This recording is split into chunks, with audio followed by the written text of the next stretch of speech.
কবিতা পাঠের সময় এখন। পত্রিকা থেকে কবিতা পাঠ এই পর্বে, যদিও এটা কবিতা পাঠের সময়, তথাপি আমরা এই পর্বে বৈখরি ভাষ্যের বৈখরির বেবি এই পত্রিকাটিকে আমরা হাতে নিয়েছি, বৈখরি ভাষ্যের এই সংখ্যাটিকে, যেখানে বেবি অর্থাৎ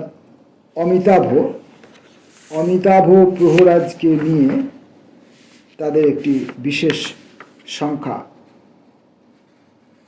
একটি অমিতাভ চুমু। এই পত্রিকাটি অমিতাভ প্রহরাজ, বেবি প্রহরাজ, এরকম সব বিভিন্ন ব্যাপার। বেবি ওর বন্ধুবান্ধবদের, তারা বন্ধুবান্ধবরা এই নামে তাকে ডাকতেন।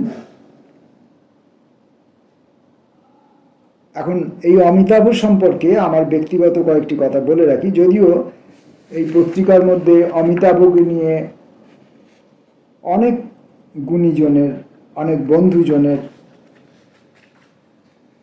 তাদের ব্যক্তিগত অভিজ্ঞতার কথা তারা এখানে লিখেছেন, সেই গদ্য লেখাগুলো তো পাঠ করা, সবগুলো অন্তত পাঠ করা সম্ভব হবে না। তাই সেই পাঠের দিকে হয়তো আমরা যাব না, বা গেলেও হয়তো একটি দুটি লেখা আমরা পড়তে পারি, অমিতাভকে আপনাদের সঙ্গে পরিচয় করিয়ে দেওয়ার স্বার্থে আমরা করতে পারি। আর মুখ্যত আমরা করব কি, এখানে অমিতাভের বা বেবির যে বিভিন্ন পত্রপত্রিকায় প্রকাশিত যে কবিতাগুলি, সেই কবিতাগুলির যে পুনর্মুদ্রণ হয়েছে, সেখান থেকেও আমরা কিছু কবিতা পড়ব। এবং এই যে কবিতার যে ভাষা বদল, কবিতার যে দিক বদল, কবিতার যে ভাবনা চিন্তার যে বদল, কবিতাকে অনুভব করার যে বদল, কবিতাকে প্রকাশ করতে চাওয়ার যে বদল, কবিতার শরীরের বিবিধ রকমের যে ক্রিয়াকলাপ, তার পোশাক পরিচ্ছদ, তার চাল চলন, আকার ইঙ্গিত, অবগাহন বা সন্তরণ, বিভিন্ন রকম, যেমন খুশি করে আপনারা ভাবতে পারেন, সেইটা একটি অল্প বয়সী ছেলে, তথাকথিতভাবে অল্প বয়সী, জীবনের মধ্যকাল উত্তীর্ণ না হতে হতেই যার জীবনে ইতি ঘটে যায়, সেই অমিতাভ প্রহরাজ তার কবিতা যাপনের মধ্য দিয়ে সেগুলো দেখিয়ে গেছেন। সেইগুলো আমরা অল্প অল্প কিছু কয়েকদিনের মধ্যে পড়ব।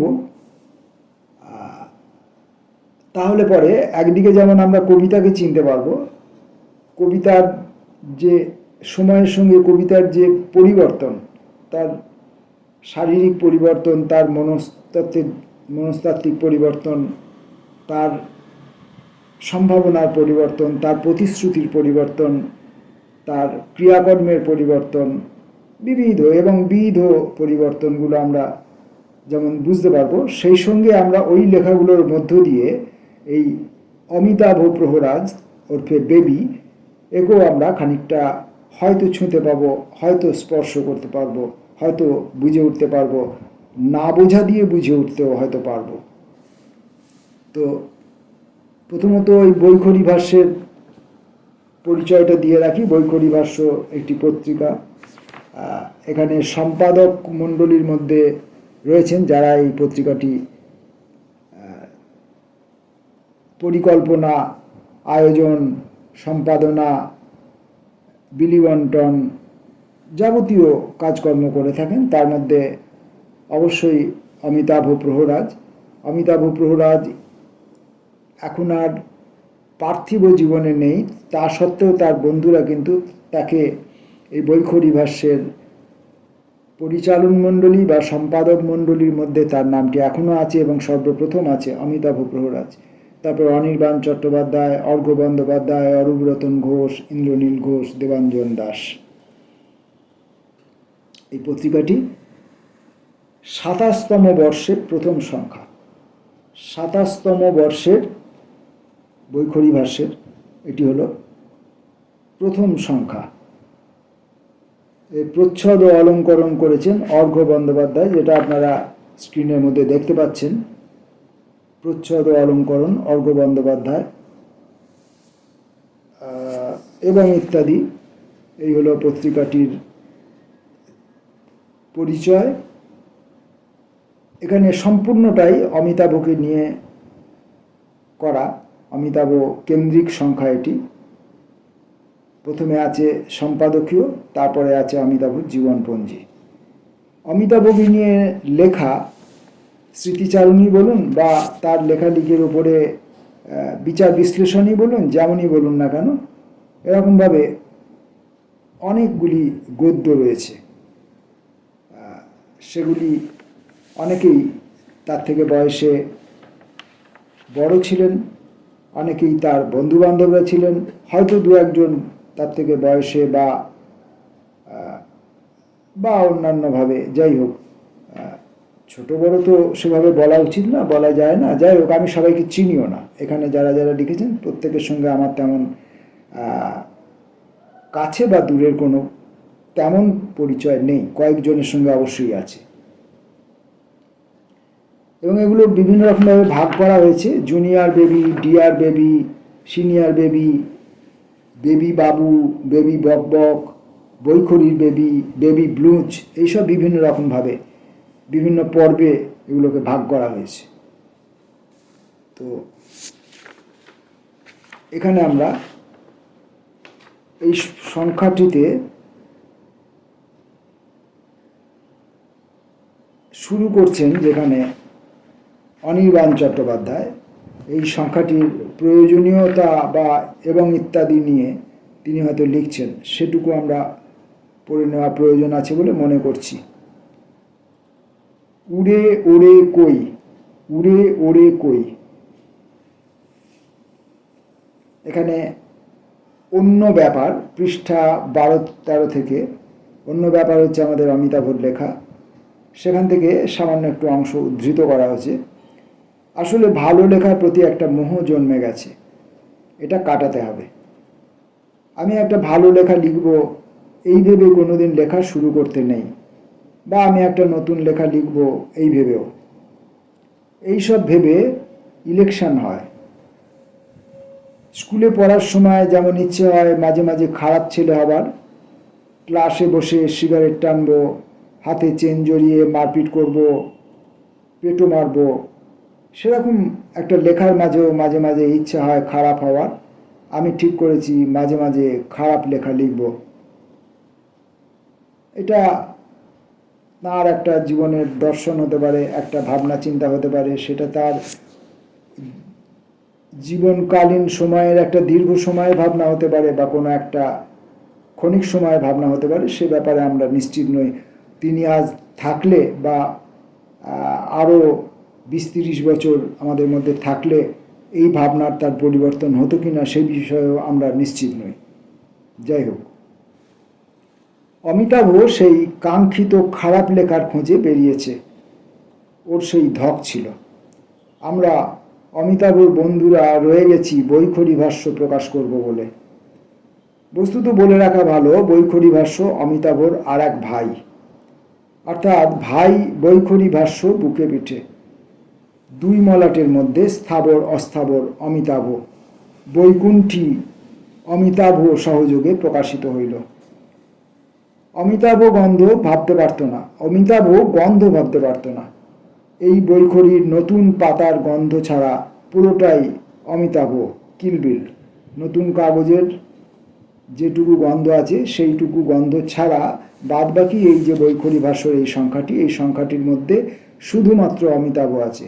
অমিতাভর বিভিন্ন রকমের চিন্তা ভাবনা, ওর চোখের দৃষ্টি, ওর মুখের হাসি, ওর চলন বলন, ওর এবং ইত্যাদি বিবিধ রকমের ভেঙে ফেলার রীতি প্রকৃতি, সব কিছু যেন এই পত্রিকাটির মধ্যে, এই বিশেষ সংখ্যাটির মধ্যে কিলবিল করছে।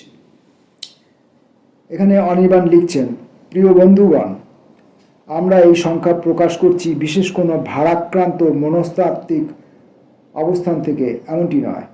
বন্ধু বিচ্ছেদে মন ভারাক্রান্ত হওয়ার কথা দুঃখ যন্ত্রণা এসব পাওয়ার কথা, কিন্তু সেই রকম কোনো জায়গা থেকে তারা এই সংখ্যাটি করছেন না।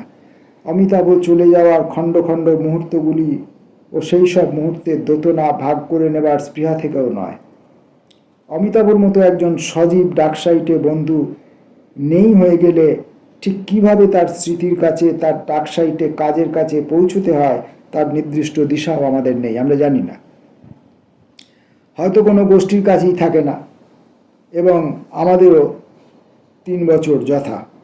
আমরা অমিতাভকে সেলিব্রেট করার চেষ্টা করছি, তার পূর্ণাঙ্গ জীবন, ভালো খারাপ মিশিয়ে তার বিরাট শিশুসুলভ প্রতিভা, যা কিনা তার লেখায় বেশ কিছুটা অবশ্যম্ভাবী রূপে গ্রন্থিত হয়েছে, সেই অমিতাভকে কিছুটা স্পর্শ করার প্রয়াস পাচ্ছি, সেলিব্রেট করতে চাইছি। আমি তো আগেই বলেছি যে এই অমিতাভর কবিতা এখানে যা আছে সেগুলো আমরা পড়ব, বুঝে পড়ব বা না বুঝেও পড়ব, অনেকটাই ছুঁতে পেরে পড়ব বা ছুঁতে পারলাম না, ধরতে পারলাম না, এইভাবেও পড়ব।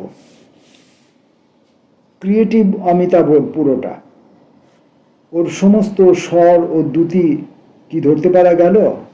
তার বইয়ের প্রচ্ছদ, সম্পাদনার দক্ষতা, তার কপিরাইটিং স্কিল, পত্রিকা নামকরণের জাদুবিদ্যা, এসবই কালে কালে হয়তো বা প্রকাশিত হবে।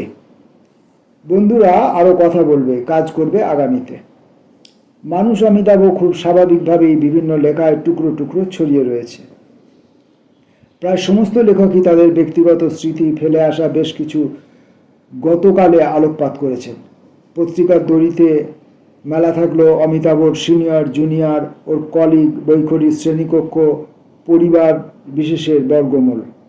প্রায় প্রত্যেক লেখা থেকে অমিতাভ গঠিত হয়েছে এই সংখ্যায়, অর্থাৎ অমিতাভর একটি মানব বিগ্রহ, বা বলা ভালো অমিতাভর একটি ছায়া শরীর উপস্থিত আছে আমাদের সাথে। এই সংখ্যায় অমিতাভই সিগনিফায়েড রেফারেন্স। অমিতাভর নিজস্ব বেশ কিছু লেখা রাখা হয়েছে। সে নিজে ঠিক কী বলতে চাইছিল, লেখা নিয়ে কোথায় পৌঁছতে চাইছিল, কিভাবে ভাবতে চলেছিল সেই যাত্রায়, তা বেশ বোঝা যায়। অমিতাভর জীবন এবং তার লেখা ভাবনা থেকে ঠাহর হয় যে জীবন, এবং বাংলা ভাষাকে সে একটি উলের বল ভেবে নিয়ে দৌড় লাগিয়েছিল। গন্তব্য মূল উদ্দেশ্য নয়। খাল বিল নালা নর্দমা, সর্ষের ক্ষেত, বরফস্নাত শৈলশ্রেণীও হয়তো নয়। সে চাইছিল শুধু বাংলা ভাষা নির্মিত কলম করাত কংক্রিট দিয়ে, এবং অবশ্যই প্রেম উহু আহা দিয়ে আস্ত একটা জীবন বাঁচতে, পুরো একটা লেখক জীবন বাঁচতে। যদি একটা কিউআর কোড থাকতো, একটা নিশ্চিত প্লানচেট প্রক্রিয়া, অমিতাভকে ডেকে জানা যেত ধ্বনি, শব্দ, বাক্যের জাক্সটাপোজিশন নিয়ে এত ধুমধুমার করার প্রক্রিয়া সম্বন্ধে ওর নিজের মতামত। পাশাপাশি দু রকমের যে চেতন, দু রকমের যে অবস্থান, দুটোকে পাশাপাশি রেখে বুঝতে চাওয়ার অভিপ্রায়, সেটা ওর মতামত থেকে জানা যেত। যদি সেরকম কোনো কিউআর কোড থাকতো, কিউআর কোডে ফেলা যেত, কিউআর কোডে এখন অমিতাভ যেখানে আছে কিউআর কোড সেখানে আমাদেরকে পৌঁছে দিত এবং আমরা তার কাছ থেকে জেনে নিতে পারতাম। অথবা যে পুরনো যে পদ্ধতি, প্লাঞ্চের প্রক্রিয়া। ওর লেখার আয়নার সামনে অমিতাভকে দাঁড় করিয়ে দিয়ে প্রশ্ন করতে ইচ্ছে হয় জানতে কেন লিখবে ও বঁটির উপর জিভ পেতেছে আখাম্বা আহ্লাদ, বঁটির উপর জিভ পেতেছে আখাম্বা আহ্লাদ। অন্য ব্যাপার, পৃষ্ঠা 161 থেকে নেওয়া এই লাইনটি। কেনই বা আমার পকেট থেকে পুরনো ছটফট রাস্তায় পড়ে গেল, আমার পকেট থেকে পুরনো ছটফট রাস্তায় পড়ে গেল। অন্য ব্যাপার, পৃষ্ঠা 29। যে অমিতাভ অন্য ব্যাপার 2013 সালে লেখা, আর যে অমিতাভ ঘুমোতে যাওয়ার আগে 2022 সালে লিখছে, নিজের ভেতর দিয়ে কয়েক ঋতুতে হেঁটেছি বহুদিন, নিজের ভেতর দিয়ে কয়েক ঋতুতে হেঁটেছি বহুদিন। নিজে কিভাবে দেখছে এখন, এগুলো আমরা তার কাছ থেকে জেনে নিতে পারতাম। সেই খারাপ লেখাগুলোই বা কেমন হচ্ছে, কতদূর খারাপ হলো তারা, পেটো কীরকম বাজার গরম করছে। হ্যাঁ রে, বহুদূর আর ইনফিনিটি কি সমার্থক শব্দ? বহুদূর আর ইনফিনিটি দুটো কি সমার্থক শব্দ? কিরে বল কিভাবে বহুদূর লিখলে শুধু তুই এক হাত দূর? হ্যাঁ রে বেবি, বন্ধুত্ব কাকে বলে? এই বন্ধুত্ব কাকে বলে এআই থেকে জানা গেছে তার একটা উত্তর। বন্ধুত্ব হইল দুই বা ততোধিক ব্যক্তির মধ্যে একটি গভীর আত্মিক ও মানসিক সম্পর্ক, যা পারস্পরিক বিশ্বাস, শ্রদ্ধা, ভালোবাসা এবং একে অপরের প্রতি সহমর্মিতার উপর ভিত্তি করে গড়ে ওঠে জনৈক এআই। এবার এইটা সম্পূর্ণটাই হলো আমাদের অনির্বাণ চট্টোপাধ্যায়ের লেখা। এই পত্রিকাকে নিয়ে, অমিতাভকে নিয়ে, তার লেখালেখিকে নিয়ে এবং ইত্যাদি নিয়ে তার একটা, এটাকে সম্পাদকীয় বলতে পারেন। আর আমরা আজকে আর বেশি দূর এটা নিয়ে আলোচনা করব না, বা এই পত্রিকার ভেতরে আর বেশি ঢুকবো না। আমরা শুধু অমিতাভর জীবনপঞ্জিটা পড়ে নেবো এখান থেকে।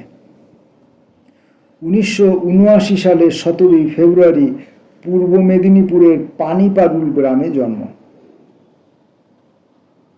অর্থাৎ অমিতাভ আমার চেয়ে 20 বছরের ছোট। স্কুলে ভর্তি হওয়ার সময় বয়স কম হয়ে যাচ্ছিল বলে সার্টিফিকেটের জন্ম তারিখ 14 ফেব্রুয়ারি। এগুলো সব আগেকার দিনে হতো। তাহলে অমিতাভ আগেকার দিনের মধ্যেই পড়ছে হয়তোবা। সেই থেকে অমিতাভর ভ্যালেন্টাইন ডে শুরু। বাবার কর্মসূত্রে 3-4 বছর বয়সে দুর্গাপুর চলে আসা, সেখানেই মাধ্যমিক, উচ্চ মাধ্যমিক। 1997 সালে মেকানিক্যাল ইঞ্জিনিয়ারিং পড়তে জলপাইগুড়ি গভর্নমেন্ট ইঞ্জিনিয়ারিং কলেজে। 2001 সালে মেকানিক্যাল ইঞ্জিনিয়ারিংয়ে স্নাতক। অমিতাভ বিজ্ঞাপন নিয়ে স্নাতকোত্তর পড়তে আহমেদাবাদে মুদ্রা ইনস্টিটিউট অফ কমিউনিকেশনস MICA তে যায়। বিজ্ঞাপন নিয়ে পড়াশোনা শেষ করে 2002-এর শুরু থেকে কলকাতায় বিজ্ঞাপন সংস্থায় কপিরাইটার, পরবর্তীকালে ক্রিয়েটিভ ডিরেক্টর হিসেবে কাজ করে। পেশাগত জীবনের থেকে সে অধিকতর নিবিষ্ট ছিল লেখালেখিতে। আমিও দেখেছি চাকরি জীবন সম্পর্কে তার সিরিয়াসনেস খুব কম ছিল। কিছুদিন চাকরি করলো, আবার চাকরি ছেড়ে দিল, আবার ঘুরে বেড়ালো উড়নচণ্ডীর মতো বিভিন্ন জায়গা থেকে জীবনকে অন্বেষণ করা, খোঁজা, বুঝতে চাওয়া, আবিষ্কার করতে চাওয়া, অন্যকে আবিষ্কার করতে চাওয়া, নিজেকে আবিষ্কার করতে চাওয়া, অন্যের সঙ্গে নিজেকে একসঙ্গে আবিষ্কার করতে চাওয়া, এইসব কাজকর্ম তার মধ্যে খ্যাপামি, পাগলামো। আমাদের সামাজিক যে পরিকাঠামোর মধ্যে আমরা গড়পড়তা মানুষ যেটাকে পাগলামো বলে থাকি আর কি, সেরকম ব্যাপার তার মধ্যে ছিল। আবার কিছুদিন পরে আবার একটা অন্য চাকরি ধরলো, আবার কিছুদিন করলো, এরকম ব্যাপার স্যাপার। যতটুকু তার মুখে শুনে বা তার বন্ধুবান্ধবদের দু একজনের কাছ থেকে শুনে যেটুকু আমি আয়ত্ত করতে পেরেছিলাম, সে আমার নাগালের বহু বাইরে। অনেক ছোটবেলাতে তার লেখালেখি শুরু। 4র্থ শ্রেণীতে পড়তে পড়তে অমিতাভর শতদল নামে একটি পত্রিকা সম্পাদনা করত বন্ধু জয়দীপ নন্দীর সাথে। 6ষ্ঠ শ্রেণীতে এসে যুক্তিবাদী সমিতির সদস্য, ক্লাস 6-এ যুক্তিবাদী সমিতির সদস্য। এই সময় বিভিন্ন পত্রপত্রিকায় তার গল্প, কবিতা প্রকাশ পেতে শুরু করে। ক্লাস 6-এর ছাত্র। জলপাইগুড়ি ইঞ্জিনিয়ারিং কলেজে পড়ার সময় কবি ইন্দ্রনীল ঘোষের মতো সহপাঠী বন্ধুদের সঙ্গে শুরু করে একটি পত্রিকা রুকরুকা। এই পত্রিকাটি শুরু করে রুকরুকা সম্পাদনা, বা যাই বলুন। 2000 সালে দুর্গাপুরে কবি অনির্বাণ চট্টোপাধ্যায়ের সঙ্গে শুরু করে বৈখরী ভাষ্য পত্রিকার। কবিতা, গদ্য, গল্প, টেক্সটের পাশাপাশি অমিতাভ প্রহরাজ আগ্রহী ছিল। লেখালেখি করেছে সাইকোলিঙ্গুইস্টিক নিয়ে। কগনিটিভ সাইকোলজির দিকপাল এবং ওয়ার্ডনেটের আবিষ্কর্তা প্রিন্সটন হারমান গিলবার্টের তার যোগাযোগ ছিল। যেমন ভাবে এখানে জীবনপঞ্জি লেখা আছে, আমি তেমনভাবে পড়ছি। এইসব জগৎ অনেকটাই আমার নাগালের বাইরে, তাই আমার পড়ার মধ্যে অস্বাচ্ছন্দ্য বোধ আছে, বা থাকলে থাকতেও পারে। 2022 সালের 10 সেপ্টেম্বর শরীর খারাপের খবর পেয়ে হাওড়ার শিবপুরে অমিতাভ প্রহরাজের বাসার দরজা ভেঙে ঢোকে অনির্বাণ চট্টোপাধ্যায়। অচৈতন্য অমিতাভকে হাসপাতালে নিয়ে গেলে মৃত ঘোষণা করা হয়। অমিতাভর প্রকাশিত বই 2006 সালে বৈখরি ভাষ্য থেকে চলো সিঙ্গল্যান্ড। অন্য ব্যাপার বৈখরি ভাষ্য থেকে 2013। মিস্টেক হাপ্তাক কাচরা 2018 সালে। লেখামো চিন্তা থেকে 2022 সালে। ঘুমোতে যাওয়ার আগে লেখা চিন্তা থেকে 2023 সালে। এগুলি তার লেখা বই। অমিতাভের প্রচুর ছবি আপনারা এই ভিডিওটির মধ্যে স্ক্রিনের মধ্যে দেখতে পাচ্ছেন। ছবি দিয়েই আজকে তার জীবন পঞ্জি এবং তার সম্পর্কে অনির্বাণের মতামত এবং তার ছবি দিয়ে আজকের এই ভিডিওর মাধ্যমে আপনাদের তার সঙ্গে পরিচিত করার প্রাথমিক কাজটুকু সারলাম। কারণ কাজটা অনেক বড় কাজ, সেটা একটা ভিডিওতে তো সম্ভব নয়, দুটোতে, তিনটেতে, চারটেতে, পাঁচটাতে, 10টাতে সম্ভব নয়। আর আমরা অতগুলো ভিডিও করবও না। আমরা শুধু অমিতাভকে খোঁজার একটা ব্যর্থ প্রয়াস করব মাত্র। আসবো পরবর্তী ভিডিওয়ে। নমস্কার।